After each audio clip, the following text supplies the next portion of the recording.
thanks for joining me today. Hello, Lou. How are you? Brilliant, thank you. It's a pleasure to have you on. Thank you very much indeed. Thank you. Now, I would like you to tell me about this book. Why did you write it? Well, Feasibility was actually written by accident, so I'm an accidental author. When I started the book, I started letters actually, and they just formed into a book, really, and it just went from there. So I had more time in lockdown being at home, and Mum lives with me due to she has certain disabilities, blindness being the main one, and I managed to see what she was actually up to all day, every day. I found it amusing and thought friends and family around the country would also find it funny too. So I started writing letters, and they sort of happened every 2 or 3 weeks, sometimes a little more often, just depending on what we were getting up to and what was happening in our lives. So you must have been rather busy writing. Were you writing all day, every day during Absolutely lockdown? not. No. Absolutely not. I've got too many hours to drink gin in. So what I would do is I would just watch Mum. But occasionally if we had things like appointments, which started to come back fairly early on actually, in sort of July, August time, it was quite amusing to see how people reacted to Mum and what was happening and how they didn't understand. When I say Mum is blind, people have this incredible ability not to understand what the word blind means. And so I just found the whole thing really, really amusing.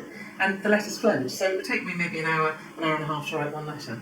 Well, I've read some of your letters. Well, Right. some of them, I've read the whole book, and I've read your letters. Some have really stuck out. I've got to say, they are so funny, and it is a book of belly laughs. Thank you. I mean, that was the idea, that was the whole intention, was to make people laugh. I mean, it was lovely when friends have told me subsequently, when they saw my familiar handwriting on the envelope, some of them would actually set it aside and wait until they had a moment together, you know, if they were a married couple. And others would say, oh no, this is a moment to savour, and I'll wait and actually read the letter when they had time and when they wanted to, knowing that they would laugh. No matter what their day had been, they would always get a laugh out of it, which is the whole idea behind it. So Fiona, your letters coming through the post to all these people during lockdown, and it was a pretty depressing time during lockdown. It was, yeah. So people receiving these letters from you, it's like an antidepressant coming through the post. It is, yeah, it is, very much so. It wasn't actually designed for that, because obviously you don't know what people's mental health are like. All I knew was that it cheered me up to write them, and I really hoped it would actually cheer people up. And you shouldn't laugh at your own work, what people do. But when I reread the letters on occasion, I find myself laughing myself, which is not meant to be as vain as it sounds, but it cheered me up, and I thought that has got to cheer other people up as well. So what things would people say about your letters? Well, I think, a lot of them actually did say laugh out loud. And some of my friends would actually quote back the bits that made them laugh. And that really, really tickled me. But I think the big thing with the book is the bits I've crossed out tend to be the bits that people find the funniest. Because those are the bits that I'm thinking, but actually not what I am meant to say. And in the sense of bits. Yeah, so I would say things something like, so instead of saying something like, I'm going to make Mum, and I'd say a poisonous drink, I'd go across it out and put a cup of tea. So people would just get the idea. They knew what I was thinking, but actually, ended up writing the right thing. So your mum, was she the main inspiration behind this? Absolutely. And the reason is because I had nobody else to really communicate with and be with, because we couldn't see each other and meet and whatnot. So she was the only person I was dealing with. But because she is partially deaf, blind, a bit wobbly, very opinionated, it was just the perfect I'd like to combination. meet her. Oh, you'd love to meet her. You can have her. You could take her away. She's the star. She is. She's the star of Without a doubt. Of the book. Without a doubt. What does she think of it? She's very flattered. And I think a lot of people who don't know us, and certainly don't know her, might be offended and think, social services, they need to get involved here. But actually, that's not the case at all. They need to chill. They do. They absolutely do. So it is written with absolutely no offence intended at all towards my mother. But if people are, hopefully, I make equal offending remarks about myself, so I think that's fair game. She must be very proud. I'm very chuffed. She's the star attraction of the book. Yeah. She must be very proud of you. I think she is. I mean, she's not a woman. She's not that woman of she doesn't speak so freely like that. She's a woman who can't see the bus coming down the road, but can see I'll put on weight. So I mean, she's not one of full of compliments necessarily. But I know she feels, other people who've come to visit subsequently are very, very proud of what's been achieved. There was some people who were a bit rubbed up the wrong way with these. Could you tell me a little bit? Could you tell us about that? I think it's more than, it wasn't so much that they were rubbed up the wrong way. I'd actually given a reading group the cover of the book. Okay. I just emailed the cover. Okay. Just to give somebody the idea. I think it sums it up fairly well. Yeah. And it's a soft, gentle read about, charming thing, and it's and that's how the whole thing is meant to be. And I don't feel that anything, certainly nothing offensive, absolutely Not at all. nothing. No, it's all funny. Yeah. It's all really funny. And one particular group came back to me and said it was too near the mark, and therefore they wouldn't be reading the book. So I have to accept that because it's not my choice to make. But I think I was disappointed that they didn't read the book and try reading some of the letters to actually then fully understand that it's not heartache and heartbreak. It is a totally funny side of caring for somebody who is blind, deaf. I've read it. I've read it. Well, I've read it, and I've passed it on to a few other people who've read your book. Thank you. And You passed on to a few thousand. of course, I'll try my best. And it's not close to any mark. I have to say, it isn't close to any mark. Did you enjoy reading Feasibility? I did. It sounds awful. Oh, you shouldn't laugh at your own stuff. I just picked up the book and I was having a photograph taken, and I opened it halfway, and this was the bit where I went to Corby, which is quite a long way from where I live, to pick up a cassette CD player for Mum for Mother's Day, and that in itself was an entire letter, and I opened it halfway and I just got to Chardonnay at the cigarette counter, and she was full of tattoos and had every other tooth missing, and I was about 37th in the queue, and they clearly weren't going to get somebody to help Chardonnay until there were 38 people in the queue. And I know somebody halfway down the queue was actually suffering from withdrawal symptoms of cigarettes because he'd been there for so long. And I started to laugh at this, and I think, he shouldn't laugh at yourself, but it cheered me up just in that moment where I had to read the letter. So I was laughing at the photograph, which is lovely. Who do you think would enjoy, what type of person would enjoy Feasibility? It's difficult to say. I would say a lot more women may relate to it than men. However, having said that though, many of my male friends who've read it have really enjoyed it and understand, sort of appreciate it, because it's not something that's particularly about, it is about a mother and a daughter, but it's written in such a way that I think anybody can relate to it. What is next then?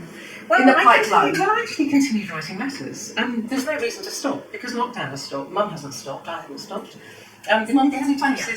She's getting blind. Well, she can't get more blind. She's getting more. She goes through stages of opinions, and if she gets a bee in her bonnet, oh, I've had it. So it just continues. And of course, the appointments are coming thicker and faster because people were now out of lockdown. So, my friend said to me, don't stop writing just because you're not in lockdown. And unfortunately, or fortunately, depending how you look at it, I now know I'm a full-time carer. So this is what I do. So the writing letters again, very cathartic. And I've just, the book ends on letter 34, and I've actually just posted this morning letter 66. So I think there's every good possibility that there may be a second book. Brilliant. I get meaner. The letters get meaner. Mum gets funnier though. She does. Your mum sounds lovely. She's really does. She sounds lovely. Don't tell her that. So Fiona, we'd like to know a little bit more about you. Is that right? You used to work as a croupier? I did, indeed, many years ago. How's that affected your writing, or how's that influenced your writing? I'm not sure it's actually influenced my writing. However, I was very fortunate to work in Mayfair.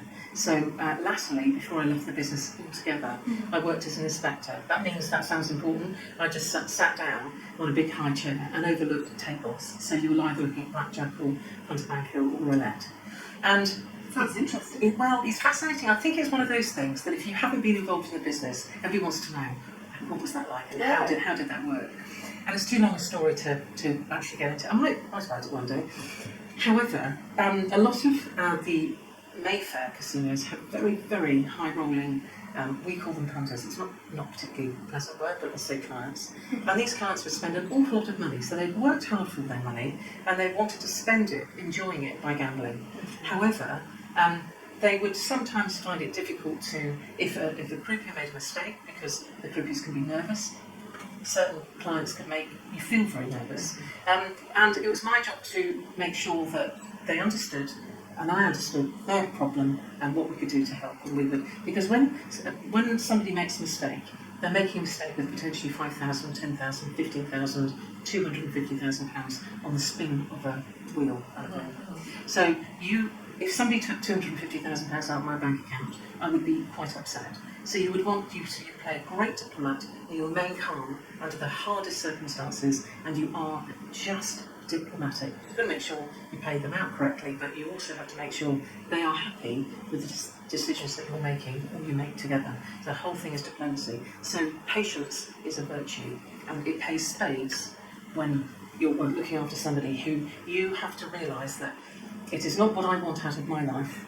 I have to be far more giving to Mum at her latter stages of her life, and that means to be patient. So if she wants to do something, or she doesn't want me to do something, I will adhere to it.